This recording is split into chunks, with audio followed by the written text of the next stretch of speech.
Bienvenue au symposium international organisé par la chaire UNESCO sur la démocratie, la citoyenneté mondiale et l'éducation transformatoire. Le titre du symposium est Paix, culture et justice sociale. Notre symposium comprend plus de 50 sessions avec environ 150 intervenants de plus de 35 pays, en anglais, en français, espagnol et coréen. Notez que cette session est enregistrée et qu'elle sera diffusée en direct sur YouTube le lendemain. Nous vous invitons à consulter le site internet de notre événement pour plus d'informations à l'adresse www.dcmetsymposium.com.fr. J'ai le plaisir de vous présenter notre session intitulée Démocratie et élections en Afrique subsaharienne. Le format de cette session est le suivant. Nous avons 3 intervenants qui disposeront chacun de 10 minutes pour présenter quelques idées et réflexions sur le sujet. Il y aura ensuite une période pendant laquelle les présentateurs pourront échanger entre eux. Et ensuite, nous aurons environ 10 à 15 minutes de discussion avec le public. Donc, je vais de ce pas rentrer dans le vif du sujet en introduisant la session. Cette session démocratie et élections en Afrique subsaharienne. De nombreux pays d'Afrique subsaharienne, de l'Afrique subsaharienne ont accompli des progrès significatifs en matière de démocratisation depuis le début des années 90. Il s'agit notamment de l'adoption de constitutions démocratiques, d'élections régulières et de la mise en place de systèmes multipartistes. Cette partie de l'Afrique, qui compte 49 pays, abrite une grande diversité de systèmes politiques, allant de démocraties stables comme le Sénégal ou le Ghana, à des pays confrontés à des défis politiques et des conflits permanents. L'état de la démocratie peut varier considérablement d'un pays à l'autre. Aujourd'hui, nous nous intéressons plus particulièrement à 3 pays qui ont connu récemment ou qui vont connaître des élections présidentielles. Le profil de ces pays diffère complètement. D'abord, le Gabon, petit pays d'Afrique centrale qui a été dirigé pendant 56 ans par la famille Bongo et qui vient de connaître un changement inattendu. En République démocratique du Congo, Félix Tshisekedi est président depuis 2019 et il brigue un second mandat dans un pays qui vit au rythme des crises politiques et qui est miné par de nombreux conflits armés. Et enfin, le Sénégal, présenté comme un modèle démocratique sur le continent, mais qui connaît depuis quelques mois des tensions politiques qui peuvent faire craindre le pire pour l'avenir de ce pays. Alors, pour en parler, nous avons 3 panélistes. Le premier, qui vient du Gabon, s'appelle Harold Leka Igasela. Il est juriste de formation et directeur du média Gabon Global Media Time. Il est notamment l'un des auteurs en juillet 2023 d'un brillant rapport sur le second septennat du président Ali Bongo Ondimba. Le second panéliste nous vient de République démocratique du Congo, Joël Mputu Mwindila. Il est diplômé en droit public international. Il est fonctionnaire public et activiste des droits de l'homme et de l'environnement en République démocratique du Congo, également observateur et analyste critique des faits sociopolitiques de la région des Grands Lacs. Enfin, Saliou Ngom, sociopolitiste, docteur en sciences politiques, qui vient du Sénégal. Depuis 2020, il est chercheur à l'Institut fondamental d'Afrique noire et enseignant au département de sciences politiques de l'Université Cheikh Anta Diop de Dakar. Également chercheur associé à la chaire en islam contemporain en Afrique de l'Ouest de l'UQAM. Il travaille sur la démocratisation, les partis politiques et les mouvements sociaux en Afrique. Il est également l'auteur en 2021 d'un ouvrage Femmes et politique au Sénégal, les dynamiques d'inclusion et d'exclusion de l'indépendance à nos jours. Donc, normalement, attendez, parce que nous attendions le 3e panéliste, qui n'est pas encore là, donc c'est lui qui devait commencer. Mais je vais demander à Joël s'il peut commencer et nous parler de la situation en RDC, avec les élections qui arrivent en fin d'année.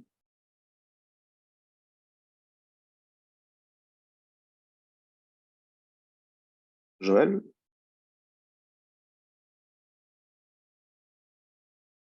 est-ce que vous pouvez commencer?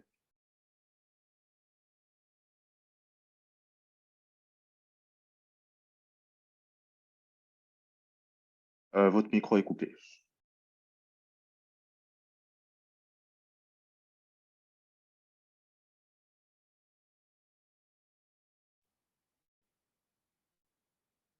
Vous pouvez commencer, Joël.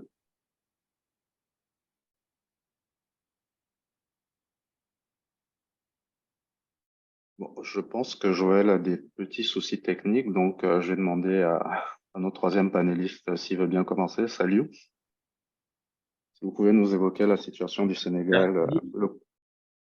Merci beaucoup. J'espère que là, vous me recevez très bien. Alors, je vais très vite parler du cas du Sénégal et surtout partir du contexte très tendu, donc marqué par de fortes mobilisations ces 2 dernières années, parce que c'est depuis février 2021, bientôt donc 3 ans.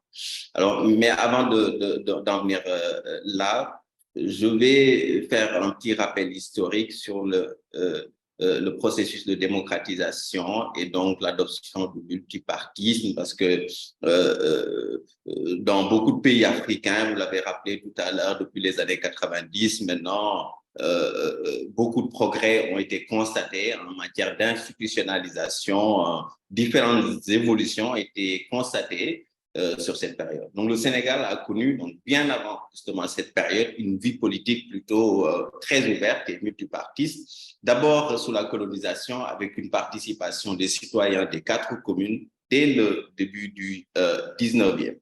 Les 4 communes, Gorée, Saint-Louis, Rufisque et Dakar, où les citoyens avaient le droit de vote aussi. Après une parenthèse de vie politique unitaire de l'indépendance aux années 70, parce que c'était une vie politique avec un monopartisme géré par l'UPS de Senghor, l'Union progressiste, jusqu'aux années 70. Et c'est à partir de 76 que l'UPS décide d'ouvrir la vie politique avec un multipartisme, mais qui était jusque-là limité, avec 3 courants, marxiste-léniniste, socialiste et un courant libéral, avec le Parti démocratique socialiste, le Parti démocratique sénégalais que vous connaissez. Alors, tout ceci, juste pour faire un rappel, c'est à partir de 81, justement, qu'il y a un multipartisme intégral avec l'arrivée de Abdou Diouf au pouvoir, qui était une continuité parce qu'il était le dauphin de Senghor et son premier ministre. Alors, tout ceci montre le caractère précoce, justement, de la démocratie sénégalaise et son ancrage social et historique.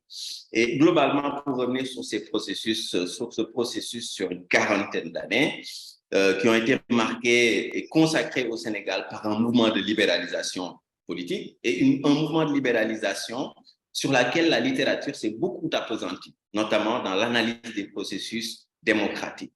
Les juristes, notamment, et tous les premiers politistes sénégalais ont travaillé, beaucoup d'africanistes, sur les processus institutionnels de démocratisation. Et le constat qui me permet, moi, d'aborder la démocratisation sous l'angle de ces nouveaux mouvements sociaux, c'est que les approches institutionnelles sur lesquelles ces différentes études ont souvent débouché ne permettent pas d'appréhender les interactions réelles entre l'État, l'opposition et les mouvements sociaux dans beaucoup de pays africains, y compris là au Sénégal, et ne permet pas non plus d'appréhender l'état réel des libertés en réalité et des droits humains. C'est donc ce constat qui fonde l'importance de saisir l'état de la démocratie et de la démocratisation à travers justement les mouvements sociaux, ce qui permet de comprendre le caractère, là, non pas procédural, mais plutôt substantiel de cette démocratie, de ce processus de démocratisation. Pourquoi mon propos va tourner autour de 2 questions. D'abord, le malaise démocratique qui est constaté depuis quelques années, avec l'émergence de nouvelles formes de contestation qui traduit un échec, en partie seulement, peut-être que j'exagère un peu, avec l'échec de ces transitions institutionnelles, ensuite les défis démocratiques face à ce nouveau contexte qui est marqué, donc un nouveau contexte particulièrement électoral depuis maintenant, disons, 2 ans, je l'ai rappelé tout à l'heure. Alors, d'abord, sur le malaise démocratique, avec l'émergence de ces mouvements sociaux alternatifs depuis maintenant, ça n'a pas commencé il y a 2 ans, mais c'est avec le mouvement Y en a marre que l'émergence de ces mouvements sociaux a été constatée depuis maintenant une quinzaine d'années, parce que c'est depuis 2010-2011, et traduit un nouveau souffle dans les aspirations démocratiques. Alors, tous ces nouveaux mouvements, dans le discours, partagent les aspirations de consolider à la fois les droits politiques et sociaux, de renforcer aussi le niveau de transparence dans les élections, l'organisation des élections, mais aussi de sécuriser la neutralité des institutions et justement de l'état de droit. Donc, leur émergence traduit aussi une rupture en réalité dans la confiance qui est accordée aux institutions politiques, que ce soit le gouvernement, que ce soit les institutions représentatives ou même la justice. Et donc, ce qui interroge l'urgence justement d'une refondation démocratique, d'une forme de démocratie plus substantielle. Alors, le mouvement le plus récent, donc, qui date de 2021, face à l'arrestation de l'opposant Ousmane Sonko et la tentative d'un troisième mandat finalement avorté de Macky Sall, traduit bien ces mêmes aspirations démocratiques. Pourquoi? Parce que à l'origine de cette crise, qui a conduit à la mort de plus d'une vingtaine de manifestants, se trouve un sentiment de rupture de confiance entre les citoyens ordinaires et les institutions politiques et judiciaires. Puisque le mouvement dénonce surtout l'instrumentalisation de la justice à des fins plutôt politiques et reproche aux autorités politiques l'utilisation de la justice pour solder des comptes politiques, particulièrement pour empêcher la candidature du leader de l'opposition. Et donc là, il a eu le succès d'avoir conduit le président de la République à se retirer, à retirer ce qui paraissait très évident il y a 2 ans maintenant, la troisième candidature de Macky Sall, et donc de proposer son premier ministre comme candidat. C'est donc 2, sinon 3 questions majeures de gouvernance politique que cette crise de février 2021 en nous interroge. D'abord, celle de la rupture de confiance à la justice et aux institutions politiques, celle de la place controversée aussi de l'ancienne puissance coloniale, notamment dont on soupçonne justement la présence parfois active pour consolider des régimes autoritaires. Et donc, les attaques constatées de Total, des intérêts de Eiffage, de Auchan, ces attaques traduisent bien justement la façon dont les jeunes Sénégalais articulent justement cette résurgence de régimes autoritaires et la présence, disons, active, mais très forte aussi de l'ancienne puissance coloniale. Alors, au-delà des accusations de viol sur lesquelles on pourra revenir tout à l'heure, ce que révèle cette affaire, c'est donc un malaise institutionnel et démocratique et une crise de l'état de droit. D'ailleurs, en partant des faits, la rapidité avec laquelle le dossier a été traité par la justice, les irrégularités qui ont été constatées et donc supposées, pour rester plus neutre, dans la procédure de levée de l'immunité parlementaire du député Ousmane Sonko, les bavures policières ayant occasionné plusieurs morts, une vingtaine dans les chiffres officiels, la répression et l'emprisonnement des manifestants.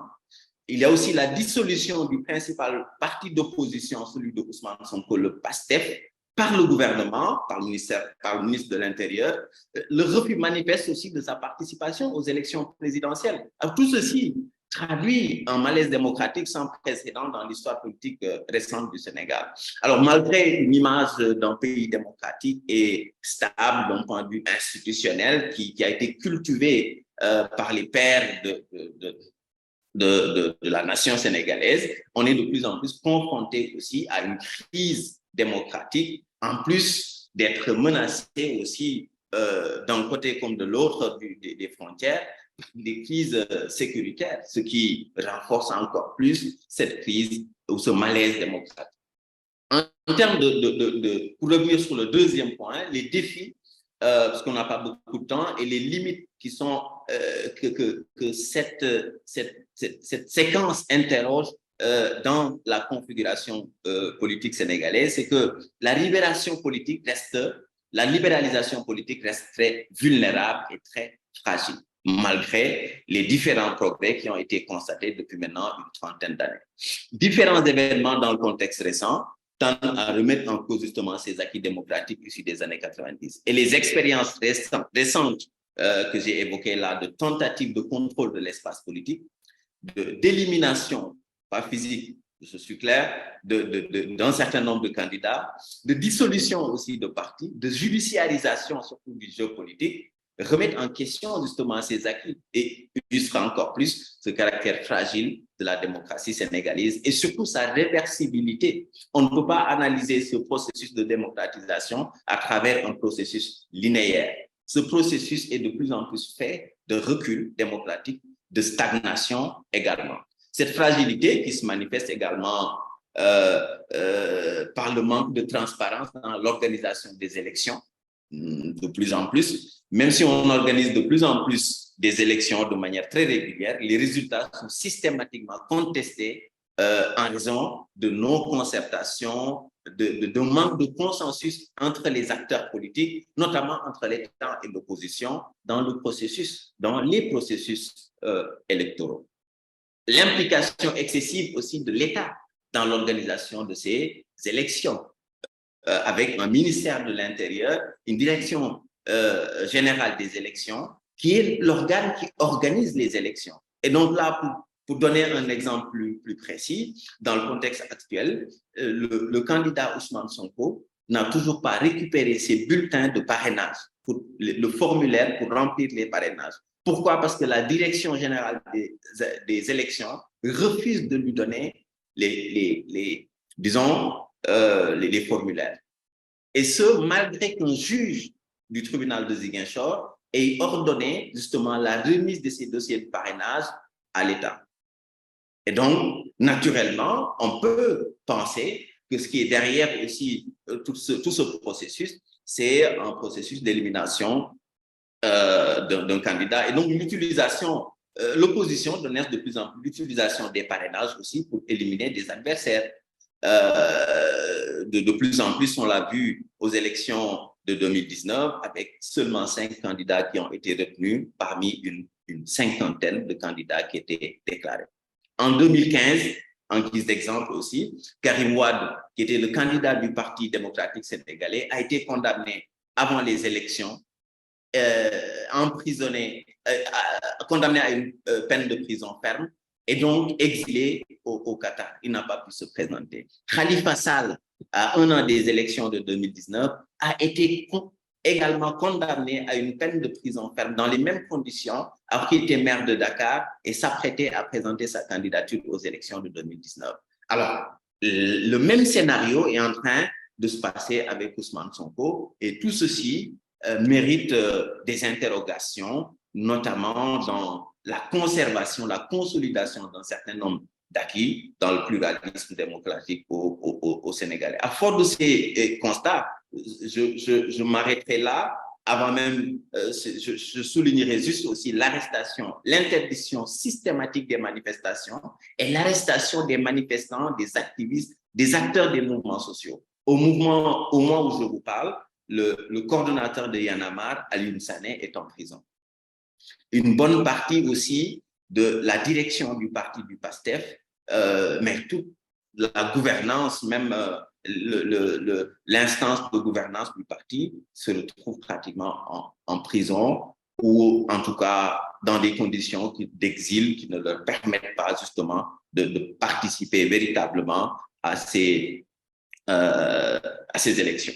Et donc, le défi majeur, à mon avis, de la démocratie sénégalaise est celui de la consolidation, non seulement de l'imitation, mais ferme des mandats, de respect de l'opposition et surtout d'acceptation des mouvements sociaux. Et en dernier point, aussi de plus en plus, l'utilisation de la violence politique, de la violence, je n'aimerais pas dire de la violence d'État, mais en tout cas, c'est une forme de violence d'État également, ces bavures policières, etc., qui tendent à institutionnaliser, disons, l'utilisation de la violence comme une modalité politique, remettent aussi en question le pluralisme et empêchent la participation de plusieurs acteurs, dont les femmes, les jeunes, etc., qui n'ont plus foi, qui ne veulent plus entrer en politique parce que c'est de plus en plus violent, c'est de plus en plus, le contexte est de plus en plus tendu. Et ce qui conduit à une sorte d'escalade qui fait que n'importe quelle personnalité politique, n'importe quel parti aussi, a des agents de sécurité, des milices, pour sa sécurité, pour assurer sa sécurité. Et cela ne fait que renforcer justement ces tensions autour de la violence comme une modalité politique. Donc voilà globalement ce qui me semble pertinent dans le processus actuel et qui risque d'entacher le processus de dialogue et surtout l'issue de cette élection présidentielle de 2024. Merci. Merci, Saliou. Le deuxième panéliste ne s'est toujours pas présenté et nous avons perdu le premier qui a quelques soucis techniques. Donc, je vais improviser en parlant du Gabon, parce que je suis originaire du Gabon, donc je n'aurai peut-être pas une analyse aussi brillante que celle de Saliou, mais je vais essayer de faire de mon mieux. Donc, pour parler du Gabon, pour remettre un peu dans le contexte historique, donc le Gabon est indépendant depuis 1960, mais de 1967 à 2023, ce pays n'a connu qu'une seule famille. Le père, Omar Bongo, qui a régné de 1967 à 2009, et son fils, qui a pris la suite de 2009 à 2023. Qu'est-ce qu'on peut dire sur ces longues années de règne, entre guillemets? Toutes les élections présidentielles qui ont eu lieu ont toujours été contestées. Et ça aboutit à 2023 à la prise du pouvoir par un coup d'État sans effusion de sang de l'armée en place, ce qui était assez inattendu parce que, aux yeux de tous les observateurs, l'armée avait toujours marché avec le pouvoir en place. Donc, la situation politique les compteurs sont remis à zéro depuis 2023, oui, c'est ça, depuis septembre 2023. Mais au niveau de la démocratisation, dans les années 90, il y a eu un mouvement qui a touché le Gabon avec le multipartisme, ce qui avait amené un certain espoir, mais cet espoir a été vite douché après des élections en 1994, où l'armée a dû intervenir contre les partis d'opposition. Et depuis, comme je disais, ce sont une litanie d'élections présidentielles contestées par l'opposition. Donc, quel est l'état de la démocratie au Gabon? La société civile, depuis quelques années, essaye de se faire entendre. Et comme je disais tout à l'heure, les compteurs sont remis à zéro avec ce changement inattendu, donc qui a amené une certaine joie au niveau des populations, parce que de 67 à 2023, il y a certaines personnes qui n'ont connu que cette famille-là au pouvoir, des personnes qui sont nées et qui sont mortes en ne connaissant que cette famille-là au pouvoir. Donc aujourd'hui, l'espoir est là. C'est un processus de transition avec les questions que ça amène, parce que la transition, c'est quand ça commence, on ne sait jamais quand ça finit, malheureusement. Donc l'espoir est là, mais c'est un espoir prudent. Donc c'était une analyse assez improvisée, vu que la personne qui devait en parler n'est pas là. Donc je pense que ce que nous pouvons faire en l'absence de nos deux autres panélistes, je vais poser une question, Saliou, vous qui êtes docteur en sciences politiques.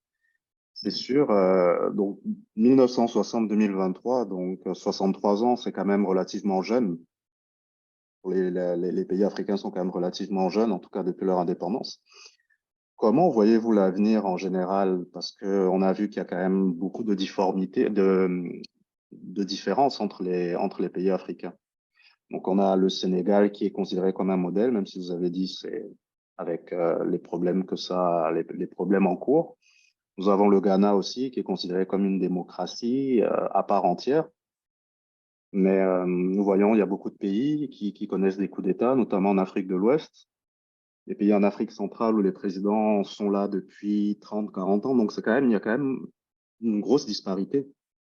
Donc comment voyez-vous l'avenir de la démocratie en Afrique en général? Alors, question très difficile. Mais je pense quand même que depuis, si on pense sur le long terme, évidemment, on peut, comme vous dites, sur 60 ans dans la vie d'un pays qui se construit, et d'ailleurs, pour la plupart, la nation reste encore en construction, et donc ils sont caractérisés par des divisions internes, justement, qui, voilà, qui aussi contribue à renforcer justement un certain nombre de divisions politiques et donc les processus démocratiques en cours, en plus d'un contexte régional et je dirais même plutôt mondial, marqué de plus en plus aussi par une insécurité qui est renforcée par des mouvements dont l'émergence remet en cause aussi les capacités de l'État et même l'intégrité d'un certain nombre de ces territoires. En plus des défis démocratiques, ces pays sont confrontés à d'autres défis économiques, sécuritaires et, disons, sociaux internes qui font que si on réfléchit aussi sans, bon, avec plus de lucidité, on peut apprécier quand même un certain nombre de progrès démocratiques. On peut aussi être optimiste en raison d'un certain nombre de progrès d'un point de vue très général, malgré tout ce qu'on peut dire sur le continent en termes de démocratisation. Alors, l'analyse d'un chercheur doit toujours aussi être très lucide, froid. Ça participe aussi à ce qui met la pression en réalité aussi sur les autorités, sur voir aussi ce qui ne marche pas, voir aussi les défis, voir également ce qui peut contribuer à améliorer nos démocraties. Alors, le tableau que je présente pour le Sénégal est assez noir, mais ce qui m'intéressait là particulièrement, c'est le contexte actuel et donc ce que ça interroge comme recul sur le moment. Mais bien évidemment, si on réfléchit sur le long terme, le Sénégal, comme une bonne partie de pays africains, présente des profils démocratiques avec beaucoup d'améliorations et de progrès depuis maintenant une cinquantaine, voire si on veut rester plus précis, depuis maintenant les années 80 avec l'ouverture politique. Maintenant, moi, mon avis, c'est que après 30 ans de démocratisation et d'institutionnalisation de la démocratie, d'un point de vue très procédural, en matière d'organisation d'élections et de mise en place de mécanismes, de processus de contrôle des élections, d'instances qui garantissent la séparation des pouvoirs entre l'État et la justice, disons, le pouvoir législatif, bien évidemment, on peut se rendre compte aussi que nous sommes de plus en plus confrontés à de nouveaux défis qui remettent en cause le caractère substantiel, qui tendent à remettre en cause l'inscription durable de la démocratie, l'acceptation de l'opposition, l'acceptation d'un certain nombre de droits, y compris de certaines minorités, de liberté d'expression, de possibilités de dire tout simplement ce qu'on pense, de la gouvernance, de manifester, etc. Alors ça, c'est aussi ce qui permet de consolider une démocratie. Et quand on regarde un peu partout sur le continent, je pense que nous avons beaucoup d'efforts aussi à faire, notamment on est de plus en plus confrontés à des logiques de répression, de violence politique et qui tendent à remettre en cause justement la présence même de l'opposition et la présence même de la contestation dans l'espace public. Voilà, globalement. Je vous poserai une dernière question avant d'ouvrir la discussion avec le public. Donc, nous avons, à cause du changement, nous avons beaucoup de temps. Donc, beaucoup de personnes estiment que la démocratie en Afrique doit être gérée différemment de la démocratie en Europe ou dans les autres, en Amérique du Nord. Beaucoup estiment que l'Afrique mérite une démocratie, comment dire, à la Paul Kagame, une démocratie ferme, autoritaire, mais qui apporte des résultats. Donc, il y a quand même ce courant-là qui existe. Donc, je voulais avoir votre avis sur la question et après, on pourra ouvrir le débat avec le public. Alors, effectivement, dans le débat, y compris intellectuel et dans l'académie aussi, c'est une question très récurrente. Et j'avoue, même sur le plan international, il y a des modèles. Prenez l'exemple des pays qui font le plus de performances économiques, les plus capitalistes d'un point de vue économique, les plus libéraux comme la Chine, font beaucoup de performances au point même de bousculer justement la hiérarchie au niveau international. Mais ces régimes aussi sont marqués d'un point de vue social et politique par une forme d'autorité, d'autoritarisme qui fait que finalement les résultats économiques de ces pays-là tendent aussi à inspirer un certain nombre de régimes africains. Alors, c'est un débat, mais moi, je pense qu'en réalité, l'Afrique ne présente pas la même configuration ni sociale, ni culturelle, ni même politique que le continent asiatique, encore moins que la Chine. Et donc, nous avons aussi, même au-delà de ces 30 ans de processus démocratique, au-delà de la colonisation, nous avons une histoire et une histoire aussi qui renseigne aussi de processus démocratiques qui existaient bien avant la colonisation. Et donc ça, c'est de plus en plus documenté par des travaux en termes d'égalité entre les hommes et les femmes.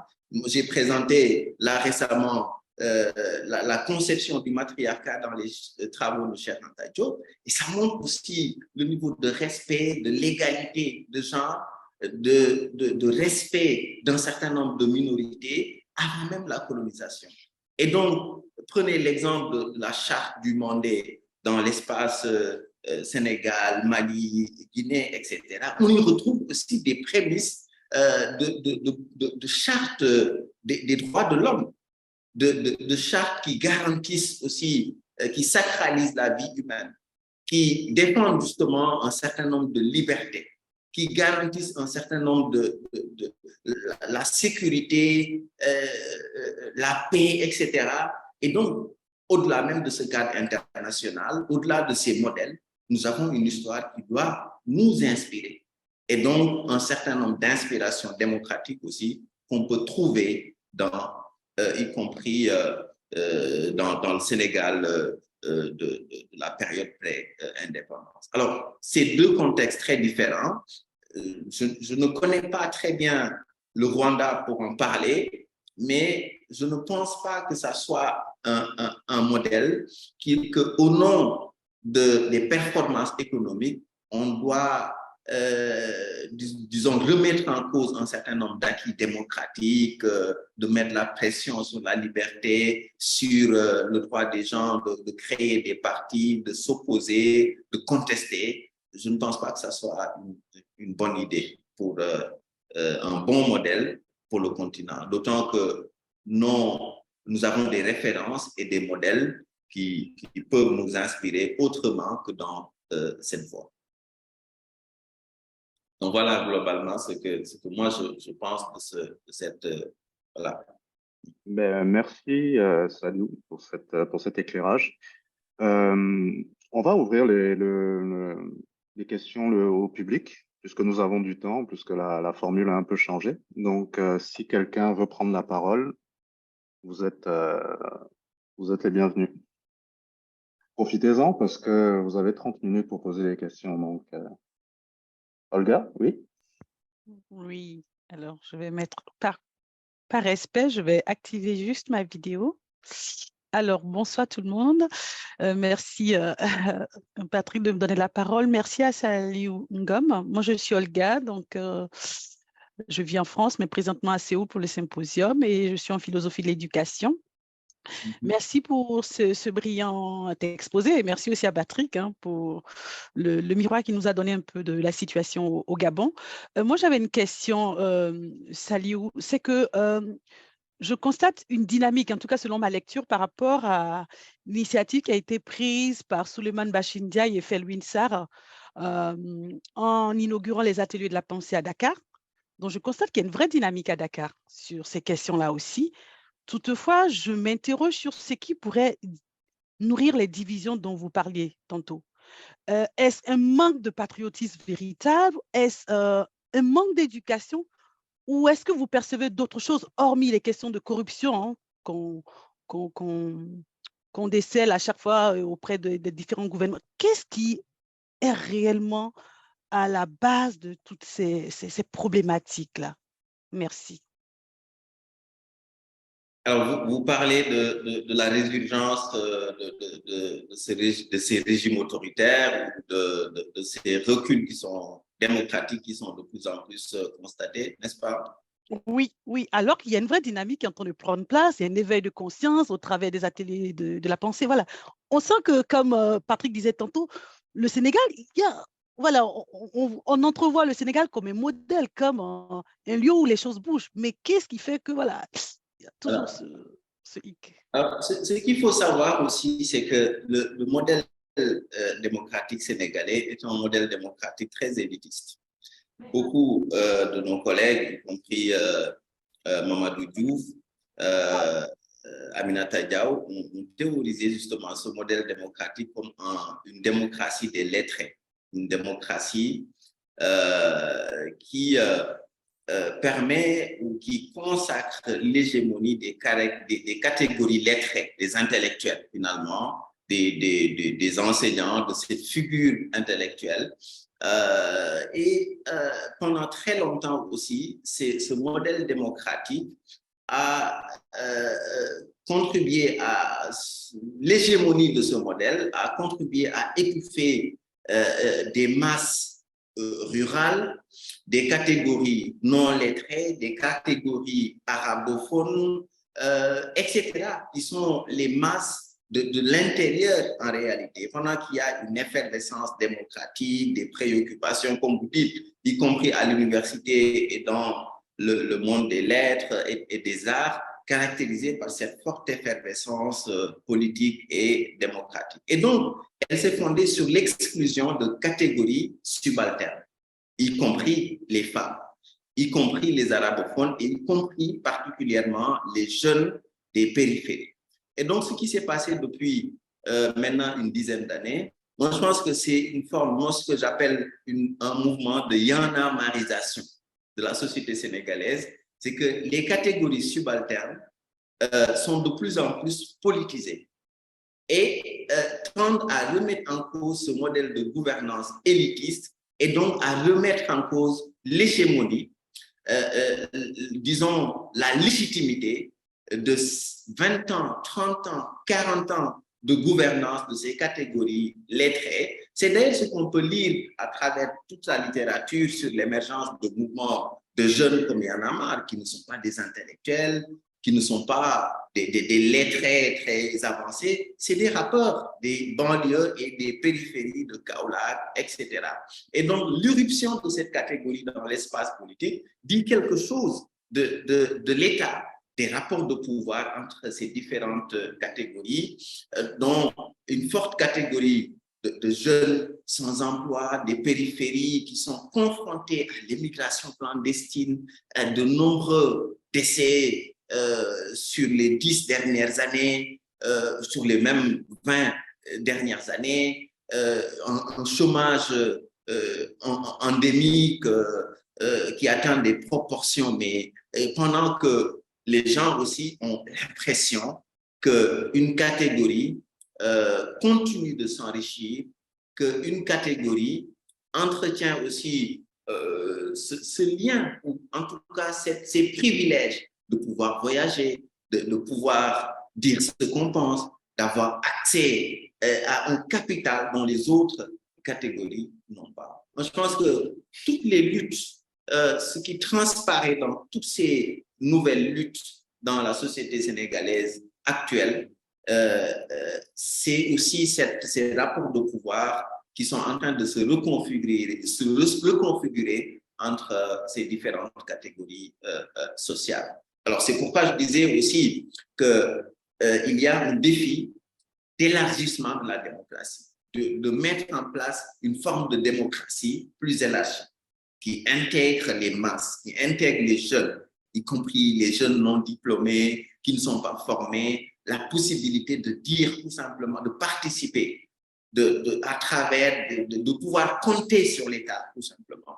Et donc ça, tout ce mouvement de yanamarisation politique, sociale et culturelle, c'est ce que ça traduit justement cette fracture dans la société sénégalaise. Donc voilà, je ne sais pas si je réponds véritablement à votre question. Ça me convient. Merci beaucoup. C'est gentil. Merci. Merci Olga. Je vais prendre deux questions qui sont dans le chat. Je vais les lire selon l'ordre d'arrivée. Alors la première, c'est une question d'Yvette. Pourquoi les citoyens manifestent-ils et quels sont exactement les enjeux qui les mobilisent? Je peux vous laisser commencer à parler du Sénégal et puis je pourrais enchaîner avec le Gabon. Alors, les enjeux qui les mobilisent, si je fais une analyse sociologique, je peux partir de tout ce que je disais tout à l'heure en termes d'inégalité sociale entre ces différentes catégories, mais il y a de plus en plus quelque chose, une sorte de déclencheur, un sentiment de rupture de l'égalité républicaine entre les citoyens ordinaires et justement ces catégories. Et donc, qui introduit la question de la neutralité de la justice, de la séparation des pouvoirs, qui sont des enjeux démocratiques, qui sont de plus en plus perçus par les acteurs, y compris les plus subalternes, les populations des banlieues de Guédiawaye, de Pékin, des zones les plus périphériques de Dakar et même de l'intérieur du Sénégal, tendent à manifester un certain nombre d'intérêts, de préoccupations quant à la neutralité de l'État, quant à la neutralité de la justice. Mais je pense que je pense que ça, c'est l'écran, c'est, disons, la goutte d'eau qui fait déborder le vase un peu, parce qu'il y a tellement d'exclusion, de discrimination et d'inégalité dans l'accès à l'éducation, dans l'accès à la santé, dans l'accès aussi à des services sociaux de base qui font que les jeunes font leur indépendance, font leur espoir. Et donc, une lueur d'espoir auprès d'un certain nombre de discours politiques alternatifs que les gens entrevoient dans le discours d'Ousmane Sonko. Ça peut être un discours très populiste, mais un discours dans lequel les jeunes se retrouvent parce qu'ils n'ont plus foi, parce qu'ils ne croient plus au parti classique. Et donc, quelqu'un qui arrive de nulle part, de la fonction publique, et qui défie l'autorité, qui veut changer le système. C'est un discours à la Mélenchon anti-système, qui veut rebattre les cartes entre les différentes catégories, qui veut revoir les relations entre les anciennes puissances et dans la place de ces anciennes puissances, dans l'exploitation des ressources, le pétrole en vue, le gaz, etc. Et donc, c'est cela que le discours d'Ousmane Sonko, par exemple, enchante ces jeunes. Et donc, c'est au moment où ces jeunes commencent à développer un espoir, commencent à adhérer, que les établis, disons, les autorités ou le système, comme, bon, je ne sais pas ce que cela veut dire, mais en tout cas, les catégories établies, pour parler de manière plus sociologique, sentent aussi cette dynamique comme une menace à leur stabilité, comme une menace à la stabilité du système, comme une transformation qui représente aussi un danger pour la reproduction de ce système. Alors, il y a à la fois donc, des facteurs politiques, mais des facteurs politiques qui ne sont que la partie visible de l'iceberg, finalement, quand les jeunes réclament la libération d'Ousmane Sonko, plus de neutralité de la justice, de séparation des pouvoirs, il y a bien un certain nombre de choses bien plus ancrées comme discrimination et comme inégalité dans la société que ces jeunes sont en train de pointer du doigt. Voilà. Pour rebondir, vous avez déjà répondu, vous avez tellement bien répondu que je vais juste ajouter pour le cas du Gabon, au-delà de la vie, des difficultés du quotidien, les populations, surtout les plus jeunes, sont de plus en plus éduquées politiquement. Donc aujourd'hui, un homme politique ne peut pas décider au dernier moment de changer la Constitution quand ça l'arrange. et puis s'attendent à ce que la population reste tranquille, parce qu'encore une fois, politiquement, les populations sont de plus en plus éduquées. Donc, on ne peut plus leur faire passer des lois ou des réformes comme ça en pleine nuit, sans imaginer que les personnes vont réagir. Donc, c'est le quotidien et puis la vie politique, les difficultés du quotidien et puis tout simplement les turpitudes politiques de la classe dirigeante, en fait, font que les personnes se mobilisent, tout simplement. Ouais. Et donc, j'ai comme l'impression, par exemple, quand vous parlez de l'exemple du Gabon aussi, qu'on a des classes ou des hommes politiques bien établis depuis maintenant une trentaine d'années qui sont bien moins en avance que les jeunes qui sont censés orienter. Et donc, il y a une telle ingéniosité aussi de la société civile, une telle effervescence que finalement, cette effervescence représente une menace aussi. Et donc développe de plus en plus des tendances autoritaires, sécuritaires, pour contrôler cette jeunesse, qui pour eux représente un danger à la stabilité. Alors, il y a la crise sécuritaire aussi qui fait que très vite, pour refuser d'autoriser une marche de jeunes, on peut invoquer la question de la sécurité, on peut invoquer le cas du Mali, ce que ça représente pour déstabiliser le pays. On peut également parler de forces occultes, des gens qui pourraient s'infiltrer dans les manifestations, qui n'auraient pas les mêmes... Mais tout cela, ça révèle aussi à quel point cette effervescence dans la vie politique et donc notamment dans les disons, mouvements de contestation représente, bouscule justement cet espace politique et que les autorités, le plus souvent sur le continent africain, ne prennent pas au sérieux en réalité et tentent tout simplement de museler, de rendre docile, alors qu'ils gagneraient, à mon avis, à comprendre tout simplement ces bouleversements de la société. Et comme vous disiez, c'est ce qui permet à des profils complètement atypiques de s'insérer dans la vie politique. On a vu, je prends l'exemple, comme vous avez parlé de Mélenchon, mais on peut aussi prendre l'exemple d'Emmanuel Macron qui sortait de nulle part et qui a tué la gauche et la droite en France quasiment et qui s'est retrouvé avec un boulevard devant lui.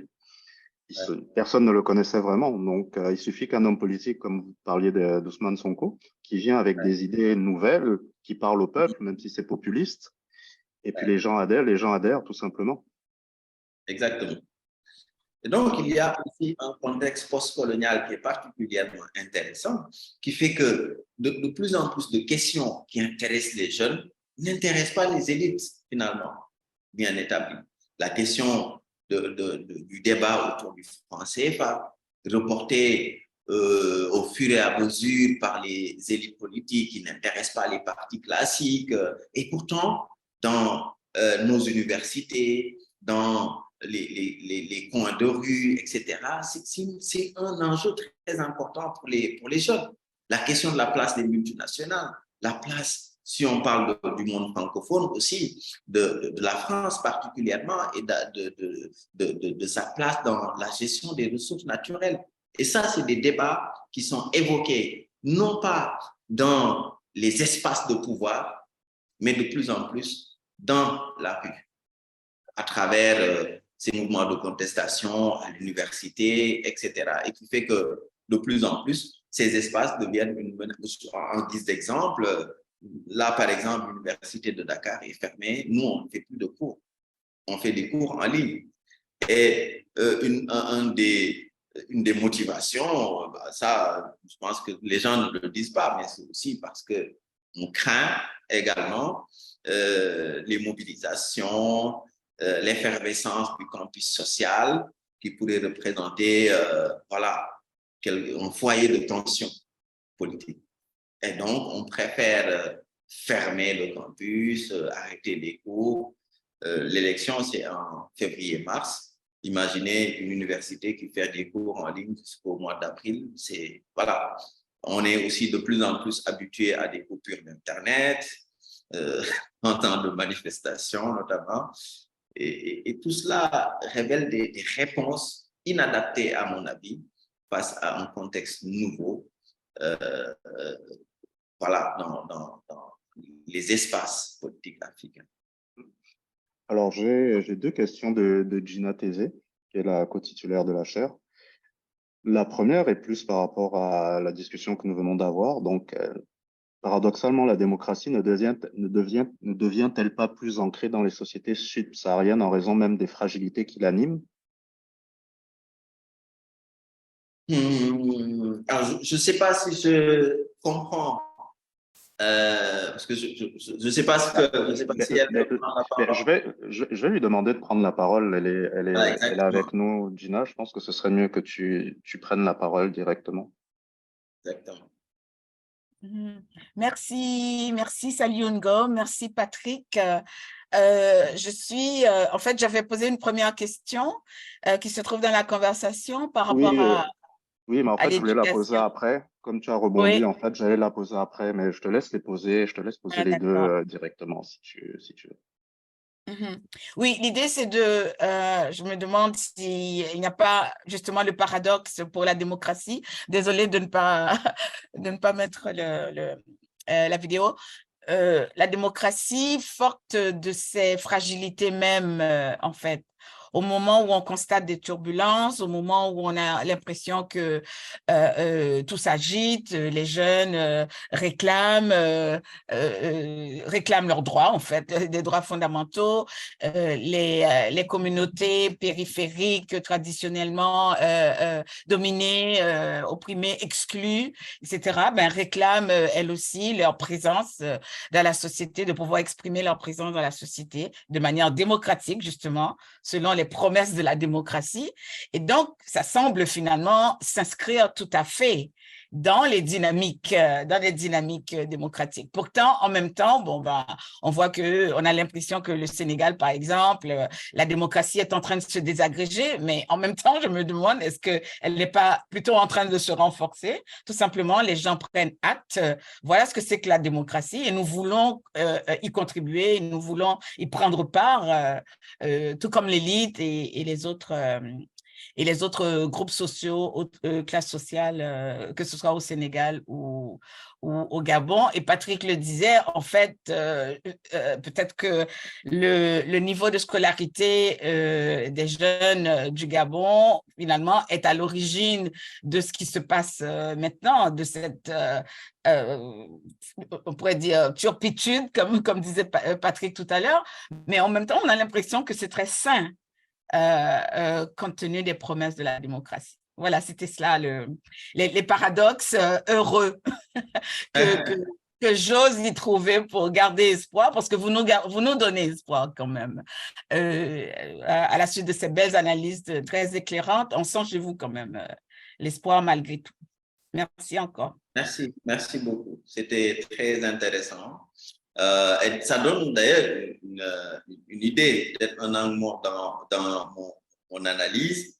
Ce qui est vrai aussi, c'est qu'il y a une effervescence démocratique. Il y a des aspirations démocratiques qui ne viennent pas d'en haut, mais qui viennent surtout d'en bas, des jeunes de ces catégories, entre guillemets, subalternes, des périphéries, justement, des catégories oubliées depuis l'indépendance.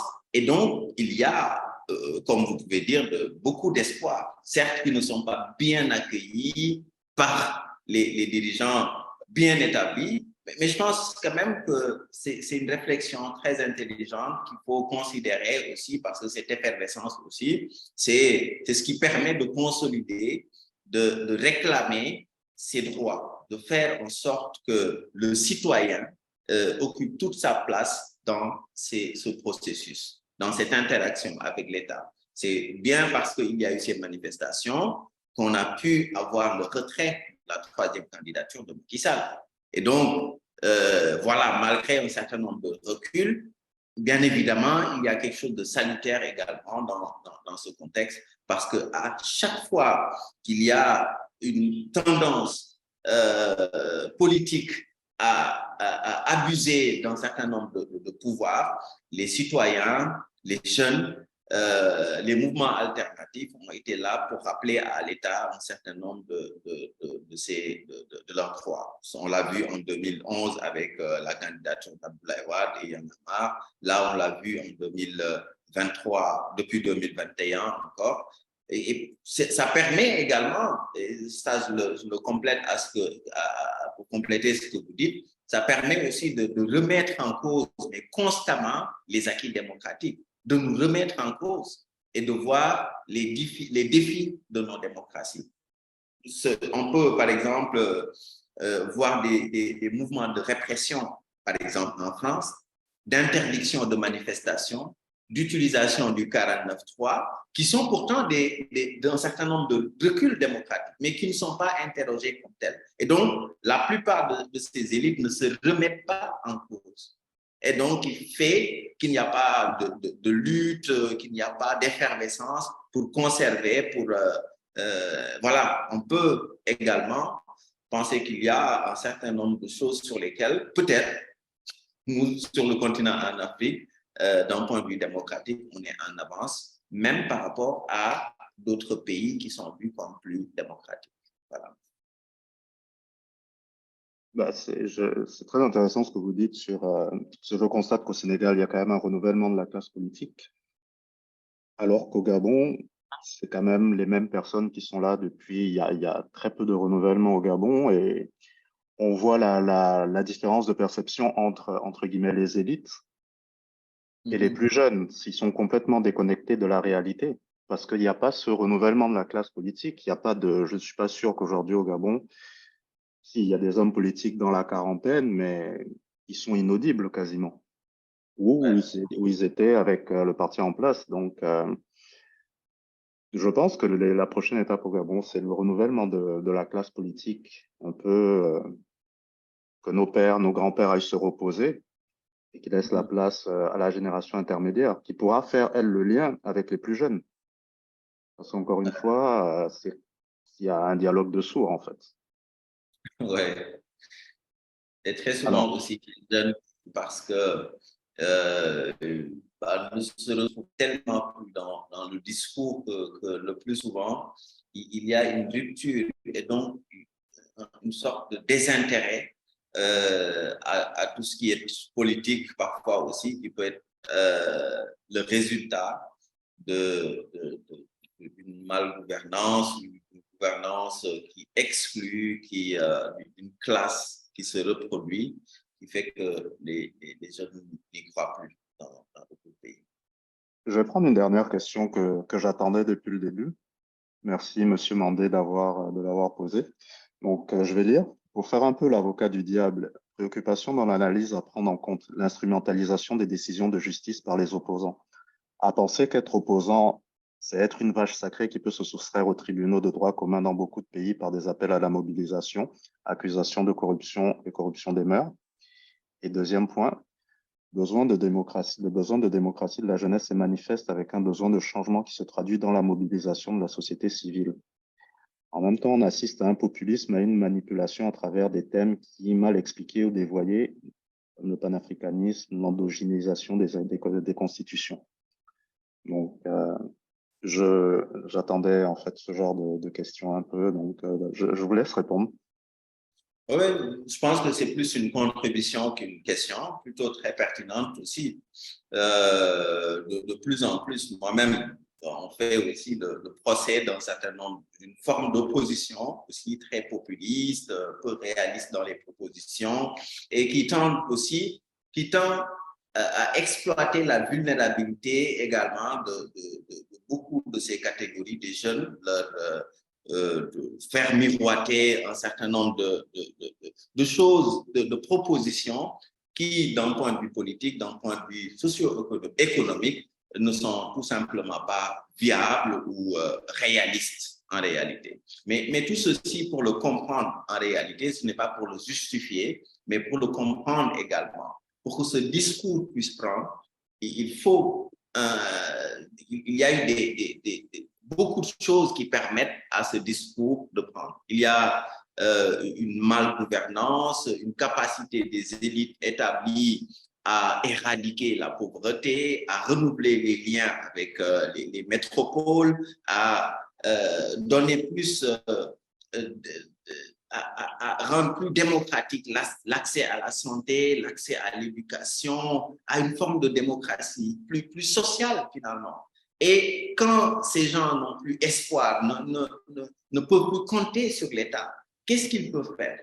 Alors, les catégories, les classes moyennes qui s'en sortent très bien évidemment, parce qu'ils sont bien scolarisés et qui ont accès à l'enseignement supérieur, privé, parce que nos universités ne marchent plus, justement, également. Mais ces gens comprennent. Mais les catégories les plus pauvres, les catégories les plus exclues, est-ce qu'ils ont intérêt à ce que ce compromis dure? Non. Ils ont intérêt à rebattre les cartes. Ils ont intérêt à ce que ça change. Ils ont intérêt, finalement, à pas déstabiliser en réalité, mais en réalité, bousculer justement ce compromis. Et donc, c'est à partir de cette vulnérabilité qu'un certain nombre de partis politiques très populistes, qui sont influencés aussi par des mouvements, entre guillemets, je ne vais pas désigner un, mais en tout cas des mouvements dont les idées s'inspirent du panafricanisme, mais qui sont dévoyées d'un point de vue pédagogique, mal expliquées ou surévaluées parfois également. Et tout ceci fait que finalement, oui, le discours reste très populiste, très idéaliste, mais finalement très cohérent, quelqu'un qui n'a plus rien à perdre en réalité. Et donc, voilà, on peut faire le procès de cette forme d'opposition, mais il faut trouver la cause aussi dans cette gouvernance qui ne tient pas compte de ces nouvelles aspirations. Voilà. Ben, merci, monsieur Gold, salut. Merci beaucoup pour cette session, le changement de format qui s'est transformé en dialogue. Ce sont les aléas du direct. Merci à toutes les personnes qui ont assisté à cette session. Vous pouvez continuer le programme est très chargé. Il y a beaucoup de sessions en anglais, en espagnol, en français. Donc, vous pouvez continuer à suivre le symposium en vous inscrivant aux sessions. Donc, nous allons mettre fin à cette session. Merci encore à tout le monde et puis en espérant vous revoir bientôt. Merci infiniment, Patrick. Merci, Quelle Gina. belle idée. Oh là là, merci, monsieur Salioun Ngom, pour les analyses éclairantes. Et au plaisir d'être en contact de nouveau, de se retrouver de nouveau. Merci infiniment. Merci beaucoup. Oui, Merci. oui. Merci encore, salut. Bonne journée. Au revoir.